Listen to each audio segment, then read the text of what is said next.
વિજ્ઞાનમાં દક્ષિણ ગુજરાત યુનિવર્સિટીએ સ્વનિર્ભર કોર્સો સહિતના વિવિધ કોલેજ ફી માધ્યમો જેવી કે વેલફેર ફી, સાધનો ફી, પુસ્તકો, એમ્યુનિટીઝ ફી તેમજ કેમ્પસ ડેવલપમેન્ટ ફંડમાં અંદાજે 20% સુધીનો વધારો કર્યો છે। યુનિવર્સિટીના આ નિર્ણય સામે વિદ્યાર્થી સંગઠન એબીવીપી દ્વારા ઉગ્ર વિરોધ નોંધાવાયો છે।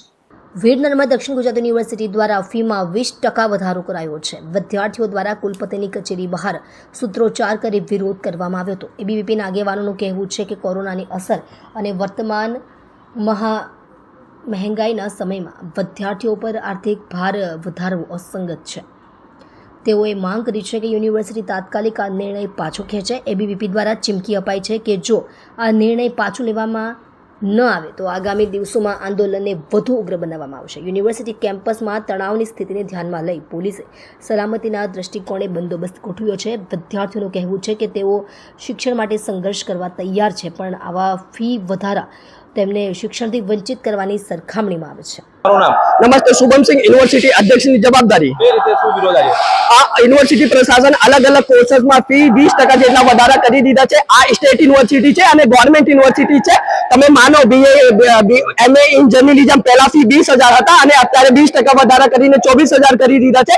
બીકોમ પ્લસ એલએલબી ના ફી પહેલા 25,000 એક સેમેસ્ટર ના હતા અને યુનિવર્સિટી પ્રશાસન बढ़ाઈને 30,000 કરી દીધા છે। તો અખિલ ભારતીય વિદ્યાર્થી પરિષદ આના વિરોધ કરે છે અને આજે આવેદન આપે છે જ્યારે બીસી સર આ નિર્ણય વાપસ નહીં ખેંચશે તો અખિલ ભારતીય વિદ્યાર્થી પરિષદ ઉગ્રથી ઉગ્ર આંદોલન કરશે। આ આપણી યુનિવર્સિટી ટ્રાઇબલ યુનિવર્સિટી છે, અહીંયા ગરીબ ઘરના વિદ્યાર્થીઓ પડે છે અને તમે આ 20% ફી વધારા કરીને શું સાબિત કરવા માંગો છો? આપણી વીરનર્મદ દક્ષિણ ગુજરાત યુનિવર્સિટીની અંદર આજે અખિલ ભારતીય વિદ્યાર્થી પરિષદ દ્વારા જે અમારી અલગ અલગ અભ્યાસક્રમની જે ફી વધારો થયો હતો એ બાબતે આવેદનપત્ર આપવામાં આવ્યું હતું।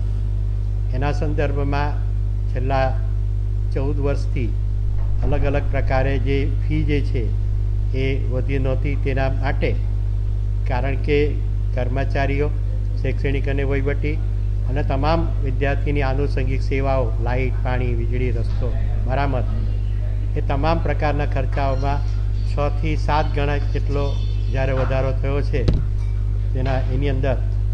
એની અંદર એ સંજોગોની અંદર તમામ અધિકાર મંડળોમાં પાસ કરીને એ સંવૈધાનિક પ્રક્રિયાથી આ ફી વધારો કરવામાં આવ્યો છે। છતાં પણ અમે આવતીકાલે ટૂંક સમયમાં એકેડેમિક કાઉન્સિલ, એક્ઝિક્યુટિવ કાઉન્સિલ અને બોર્ડ ઓફ મેનેજમેન્ટની જોઈન્ટ મિટિંગ બોલાવીને આ વિદ્યાર્થીઓની જે રજૂઆત જે છે એની અંદર અમે ચર્ચા કરીશું અને જે નિર્ણય આવશે એની અંદર જે કંઈ ફી ઘટાડો નક્કી થશે એ ચોક્કસપણે અમે વિદ્યાર્થીઓને જાણ કરીશું। અને વધુમાં જણાવવાનું કે આ ફી જે છે એ ફક્ત સમગ્ર યુનિવર્સિટીના તમામ વિદ્યાર્થીને લાગુ પડતી નથી, માત્ર ને માત્ર જે પ્રથમ સેમિસ્ટરની અંદર યુજી કક્ષાએ અને પીજી કક્ષાએ જે પ્રથમ સેમિસ્ટરમાં પ્રવેશ લઈ રહ્યા છે એટલા જ વિદ્યાર્થીઓને આ લાગુ પડે છે।